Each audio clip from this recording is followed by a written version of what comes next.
Hello, मैं हूं रवि और रवि अनऑफिशियल पर आपका स्वागत है। आज हम बात करेंगे जो इलेक्ट्रल बॉन्ड है। इलेक्ट्रल बॉन्ड पर जो मार्च है, मार्च में इलेक्ट्रल बॉन्ड पर सारी रिपोर्ट जितनी भी आनी थी वो आ गई थी। सुप्रीम कोर्ट ने डांट फटकार करके मतलब ऑर्डर स्ट्रिक्टनेस जो है वो दिखा करके इलेक्ट्रल बॉन्ड का जो डेटा है एसबीआई से निकलवा लिया। जितने भी पत्रकार थे, गोदी मीडिया के हो या फिर यूट्यूब पर हो, जो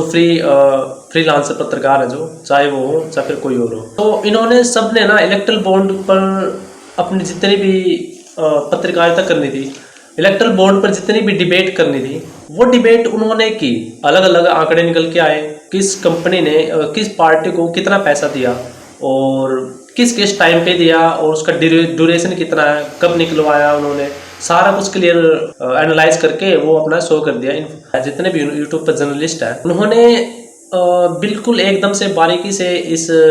जो इलेक्ट्रल बॉन्ड का डेटा है जो इसको एनालाइज किया और ये पता लगाया कि किस कंपनी ने किस पार्टी को कितना पैसा दिया है। और इस पर प्रधानमंत्री पीएम मोदी से क्वेश्चन भी पूछे गए कि आपने इस तरह का जो कानून बनाया, जो गलत कानून बनाया, वो क्यों बनाया। और प्रधानमंत्री मोदी ने जवाब भी दिया था इंटरव्यू में कि इसलिए बनाया कि ताकि सबको पता चल सके कि किस कंपनी ने किस पार्टी को कितना पैसा दिया है, ये पता चल सके, इसलिए कानून बना था। और कानून भी संविधान के खिलाफ बना था क्योंकि सुप्रीम कोर्ट ने बाद में इसको अनकॉन्स्टिट्यूशनल यानी असंवैधानिक घोषित कर दिया। मतलब संविधान के खिलाफ, जब संविधान के खिलाफ घोषित कर दिया सुप्रीम कोर्ट ने, और वो भी सुप्रीम कोर्ट ने किया है। और पीएम मोदी कह रहे हैं कि हम जानबूझकर ये कानून लाए ताकि सबको बाद में पता चल सके। वो भी मतलब जब सुप्रीम कोर्ट ने इस कानून को रद्द किया था, संविधान के खिलाफ घोषित किया था कानून को, तो उस टाइम भी है ना जो एसबीआई है, एसबीआई के जो चेयरमैन है और एसबीआई है जो उसके वकील है, क्योंकि उन्होंने वकील भी किया था। तो जब वकील किया तो पैसे भी देने पड़े होंगे वकील को, और जो पैसे देने पड़े होंगे वकील को वो सरकार का तो पैसा होगा नहीं, वो आम जनता का पैसा होगा। सुप्रीम कोर्ट के वकील की जो फीस होती है वो बहुत ज़्यादा हाई होती है। तो सुप्रीम कोर्ट के वकील को पैसा दिया एसबीआई ने ये कहने के लिए, अपना केस लड़ने के लिए कि हमारे पास डेटा है नहीं और हम मतलब हमारे पास इस फॉर्म में डेटा नहीं है और हमें 3-4 महीने लगेंगे डेटा देने में, डेटा प्रोवाइड करने में, इंफॉर्मेशन प्रोवाइड करने में, इलेक्ट्रल बॉन्ड के थ्रू जो पैसा दिया था उसका जो डेटा था। तो उन्होंने पैसे दिए वकील को, और वो भी पैसा जनता का था, खुद का तो था नहीं सरकार का, क्योंकि सरकार का अगर पैसा होगा तो वो जनता का ही पैसा होगा, सरकार का पैसा नहीं होगा। जो ये एसबीआई है, एसबीआई का जो पैसा होगा, जो भी वो अर्निंग होगी एसबीआई की, वो जनता की अर्निंग होगी, वो जनता के भलाई के लिए लगेगी, ना कि जनता जो जानकारी मांगे उसको छुपाने के लिए लगेगी। तो इसलिए एसबीआई ने डिफेंड किया कि हम डाटा नहीं दे सकते, 3 महीने और लगेंगे, 4 महीने और लगेंगे। उन्होंने जून तक का जो टाइम है वो मांगा था और जून अभी आने वाला है। एक गलत कानून लाया गया और प्रधानमंत्री बोल रहे कि हम जानबूझकर लाए, और जबकि एसबीआई का जो एसबीआई है, एसबीआई खुद जानकारी देने से खुद मना कर रहा था। मतलब इलेक्शन ख़त्म होने के बाद देंगे जानकारी, जबकि जब सुप्रीम कोर्ट ने डांटा कि अगर आपने जानकारी नहीं दी तो हम आपके ऊपर कंटेम्प्ट ऑफ कोर्ट का जो केस है वो डाल देंगे। आप कोर्ट का आदेश नहीं मान रहे तो हम ये केस डाल देंगे आपके ऊपर, और फिर आपको जानकारी भी देनी पड़ेगी और आपके ऊपर जुर्माना लगेगा, वो भी देना पड़ेगा। तो इस तरह से जैसे डेटा जो निकल के आया, इसमें ना जितनी भी पार्टी थी ना देश के अंदर, जितनी भी पार्टी थी, लगभग सब ने जो है पैसा लिया था इलेक्ट्रल बोर्ड के थ्रू, किसी न किसी कंपनी से। जबकि एक पार्टी है बीएसपी, बहुत बड़ी पार्टी है, पहले से ही मतलब पुरानी पार्टी है, और बीएसपी उत्तर प्रदेश में सरकार बना चुकी है और ये एक बड़ी पार्टी है। तो इस पार्टी ने ना किसी भी कंपनी से कोई भी चंदा नहीं लिया अभी तक। तो कोई कंपनी किसी भी पार्टी को जब चंदा देती है ना, तो इसका मतलब ये होता है कि वो कंपनी उस पार्टी में इंटरेस्ट दिखा रही है, और इलेक्शन के लिए ये जो चंदा वो दिया जाता है कि इलेक्शन अच्छी तरह से वो लड़ सके वो पार्टी। तो कंपनी किसी पार्टी को चंदा क्यों दे रही है, मतलब उस जो कंपनी का उस पार्टी में इंटरेस्ट क्या है। जैसे बीजेपी है, मतलब भारतीय जनता पार्टी है, और कांग्रेस है, सबसे ज़्यादा पैसा जो मिला है वो मिला है भारतीय जनता पार्टी यानी बीजेपी को। अब बीजेपी को सबसे ज़्यादा पैसा मिला है और वो भी कंपनी से मिला है, और कंपनी का कोई क्या इंटरेस्ट है किसी पार्टी को पैसा देने में, और वो भी वो जो पैसा इलेक्शन के लिए ही है, यानी इलेक्शन के लिए किसी पार्टी को चंदा देना है, और वो भी कोई कंपनी है वो देगी चंदा ताकि इलेक्शन हो सके, और वो भी 500 करोड़ देगी। भाई 500 करोड़ का मतलब क्या है, 1,000 करोड़ देगी, उसका मतलब क्या है भाई कि कई सारे जो है वो फैक्ट्स हो सकते हैं, रीजंस हो सकते हैं, जो कारण है वो हो सकते हैं। या तो जब वो पार्टी सत्ता में आएगी, जब उस पार्टी की सरकार बनेगी, सेंटर में हो, केंद्र में हो, या फिर राज्य सरकार में हो, तो जब उस पार्टी की सरकार बनेगी ना, तब उस कंपनी को ना छूट दी जा सकती है अपना काम करने के लिए,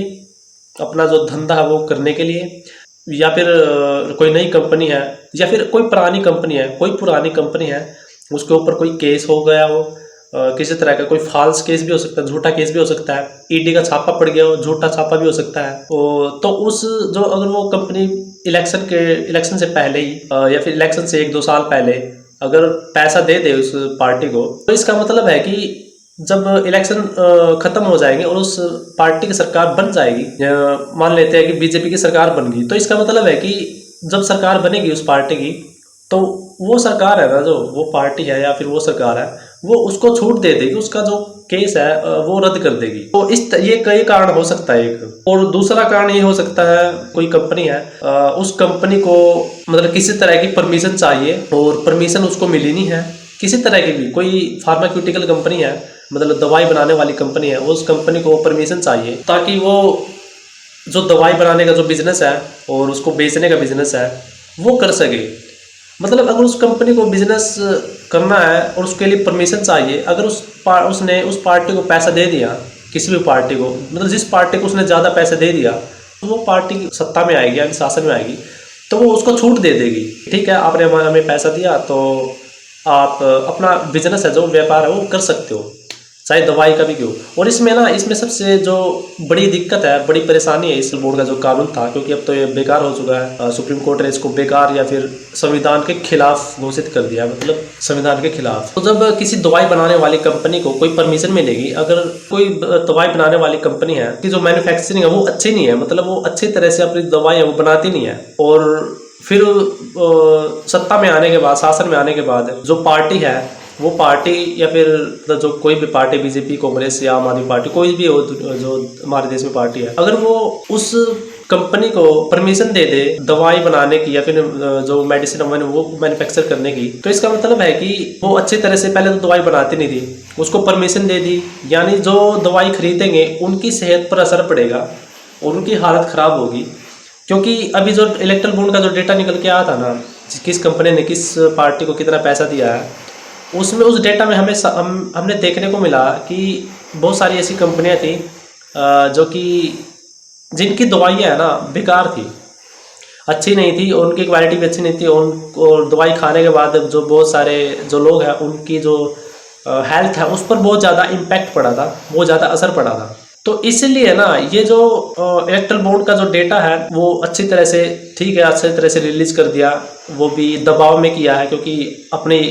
मर्जी से तो वो दे नहीं रहे थे। तो बात यह है कि जो पार्टी पैसा ले रही है इलेक्ट्रल बॉन्ड के थ्रू, और एक पार्टी है वो पैसा ले ही नहीं रही, या फिर उस पार्टी को पैसा मिला ही नहीं, तो वो फिर भी इलेक्शन लड़ रही है, और जैसे मतलब किसी भी तरह से लड़ रही है आम, क्योंकि जो इलेक्शन होते हैं ना, इलेक्शन में जो राजनेता होते हैं, जो नेता होते हैं, जो भी इलेक्शन में खड़े होते हैं, इनके पास मतलब ये या तो इनके पास पहले से ही इतना पैसा हो कि वो इलेक्शन में लड़ सके, मतलब इलेक्शन लड़ सके और इलेक्शन में जाके अपनी जो रैली है वो रैली ऑर्गेनाइज कर सके, या फिर ये आम आदमी है जो, या फिर लोग हैं, उनसे पैसा ले, मतलब पैसा इकट्ठा करे और फिर रैली करे, तब अपना भाषण जो है वो दे। तो इस तरह से जब बीएसपी है, तो बीएसपी ने अभी तो कोई इलेक्ट्रल बोर्ड से कोई पैसा मिला नहीं है, नहीं लिया है, तो फिर भी वो अपना रैली कर रही है। और बाकी दूसरी वाली पार्टी, जितनी पार्टियां हैं, वो उन्होंने पैसा लिया था और उस पैसे का यूज करके वो बड़ी बड़ी रैलियां जो ऑर्गेनाइज कर रही हैं, और भीड़ है जो, क्योंकि जब जो भीड़ होती है या फिर जो लोग होते हैं वो रैली में आते हैं, भीड़ हो जाती है रैली में, मतलब खचाखच भरा होता है जो मैदान होता है, उसमें ना उसी पैसे का यूज किया जाता है, जो इलेक्ट्रल बॉन्ड का जो पैसा होता है, इलेक्ट्रल बॉन्ड के थ्रू जो पैसा मिला होता है। तो इस तरह से ना, और वो पैसा भी कौन देता है, जो कंपनी होती है, कॉर्पोरेट सेक्टर की जो कंपनियां होती है, जितनी भी होती है, उससे पैसा मिलता है। उससे वो पार्ट जो रैली ऑर्गेनाइज करते हैं, तब वो भाषण देते हैं। इतनी सारी ज़्यादा भीड़ देख के लोग आकर्षित भी हो जाते हैं कि ठीक है, इतनी ज़्यादा भीड़ आ रही है, इतने ज़्यादा लोग सुनने को आ रहे हैं। इसका जो प्रभाव है जनता पर वो ज़्यादा है। इस नेता का या जो सांसद जो खड़ा हुआ है इलेक्शन में, इसका जो प्रभाव है वो ज़्यादा है। और एक और पार्टी है, नई पार्टी है, आज़ाद समाज पार्टी है। इसको भी ज़्यादा समय नहीं हुआ है बने हुए, और इसने भी इलेक्ट्रल बॉन्ड के थ्रू कोई पैसा नहीं लिया है। और ये भी जो आम जनता है, जो मतलब आम नागरिक है, उससे पैसा इकट्ठा करके, अपने जो खुद से एक दूसरे से पैसा इकट्ठा करके तब ये रैली या फिर जो सभाएं है वो ऑर्गेनाइज कर रही है, और फिर अपना जो इलेक्शन है वो लड़ रही है आम आदमी से। और जबकि ये जो डेटा मिला है 13,000 करोड़ के आसपास का, मतलब 12,600 करोड़ के आसपास का जो पैसा मिला है, भारतीय जनता पार्टी या फिर बीजेपी को इलेक्ट्रल बॉन्ड के थ्रू। तो भी इसमें ना करीब 6,000 करोड़ के आसपास है ना, 6,000 करोड़ के आसपास तो दिया है कंपनियों ने, और बाकी का 6,000 के आसपास दिया है। तो मतलब जो ये पैसा मिला है पार्टी को, भारतीय जनता पार्टी को 13,000 करोड़ का, इसमें से करीब 6 वो मिला है इलेक्ट्रल बॉन्ड के थ्रू। और दूसरा जो मिला है वो मिला है ऑनलाइन पेमेंट के थ्रू, मतलब 10-10, 20-20 रुपए या फिर 1,000-1,000 रुपए के जो पैकेज है आम जनता ने दिए हैं यूपीआई के थ्रू। मतलब आम जनता ने वहाँ पे 10 इतने पैसे दे दिए, और फिर कंपनी अलग से दे रही है 6-7 हज़ार करोड़ रुपए। वो कंपनी क्यों दे रही है? जबकि हमने अभी थोड़ी देर पहले डिस्कस किया कि क्यों कोई कंपनी किसी पार्टी को पैसा देगी, या तो उसको परमिशन की जरूरत होगी, या फिर उस पर रेड पड़ी होगी ईडी, सीबीआई, या फिर इनकम टैक्स की। मतलब या तो उसने चोरी करी होगी इनकम टैक्स की, इनकम टैक्स नहीं भरा, 5,000 करोड़ का कोई इनकम टैक्स है वो नहीं भरा, और उसने 10 करोड़ रुपए का इलेक्ट्रल बॉन्ड है जो वो खरीद कर, मतलब जो पैसा जो खरीद कर वो दे दिया पार्टी को। और उसका जो इनकम टैक्स का जो उसको देना था इनकम टैक्स, वो उसका माफ़ हो गया, वो लिया ही नहीं उसने। तो इस तरह से भ्रष्टाचार होता है। इलेक्ट्रल बॉन्ड का जो कानून था, ये भ्रष्टाचार करने के लिए और काला धन इकट्ठा करने के लिए लिया था। और वो भी वैसे तो पता ही नहीं चल रहा था कि किसने किसको पैसा कितना दिया है। तो इसी को बोलते हैं हम काला धन, जिसको नरेंद्र मोदी जी 2014 में अपनी सरकार बनाने से पहले, या फिर 2014 में सरकार में आने से पहले नरेंद्र मोदी बोल रहे थे कि हम काला धन खत्म करेंगे, जब हम सत्ता में आएंगे तो काला धन खत्म करेंगे। और अ, विदेशों में जो काला धन इकट्ठा हुआ है, विदेशों में भेज रखा नेताओं ने, और उस काले धन को लाएंगे, और एक हर एक भारतीय के खाते में 15-15 लाख रुपए जमा कराएंगे। तो भ्रष्टाचार के खिलाफ लड़ेंगे ये बोल करके, और और भ्रष्टाचार को खत्म करेंगे। और ये खुद भ्रष्टाचार में इतने लीन हो गए थे कि सुप्रीम कोर्ट को डांट फटकार लगानी पड़ी एसबीआई को, और सुप्रीम कोर्ट को ही संज्ञान लेना पड़ा कि ये जो इलेक्ट्रल बॉन्ड का जो कानून था ये एकदम बेकार था, संविधान के खिलाफ था। तो इस तरह से ये इलेक्ट्रल बॉन्ड का जो डेटा है, इस तरह से हमारे देश में जो पार्टियां हैं वो काम करती हैं, और रैलियाँ भी इसी तरह से होती है। और कुछ नेता है जो वोट लेने के बाद अपने जो तेवर है वो दिखा देते हैं। जैसे आज वोट पड़ गया, कल को वो कुछ मतलब कुछ अपने तेवर दिखा देंगे वो। जैसे 20 तारीख को जब वोट पड़ी थी तो राहुल गांधी ने बाद में कोई जवाब ही नहीं दिया। मैंने तो वीडियो बना दी थी, कोई जवाब ही नहीं दिया उसने कि जो महिला को जो सम्मान करने की जो योजना थी महालक्ष्मी, मतलब उसमें महिला का सम्मान दिख ही नहीं रहा, और वो बोल कुछ और रहे थे और लिखा कुछ और था मैनिफेस्टो में। क्यों लिखा था और वो क्यों बोल रहे थे ऐसा, कोई जवाब नहीं मिला। और अब इलेक्शन हो रहे हैं, दिल्ली के भी हो रहे हैं, दिल्ली में भी हो रहे हैं, हरियाणा में भी हो रहे हैं, हिमाचल में भी हो रहे हैं, बिहार में भी हो रहे हैं, और उत्तर प्रदेश में भी हो रहे हैं। तो जनता है, जनता अपना जिसको वोट देना चाहे उसको दे सकते हैं। इन्फॉर्मेशन देना हमारा काम है, प्रोवाइड करना हमारा काम है, कि ये जनता का अधिकार है।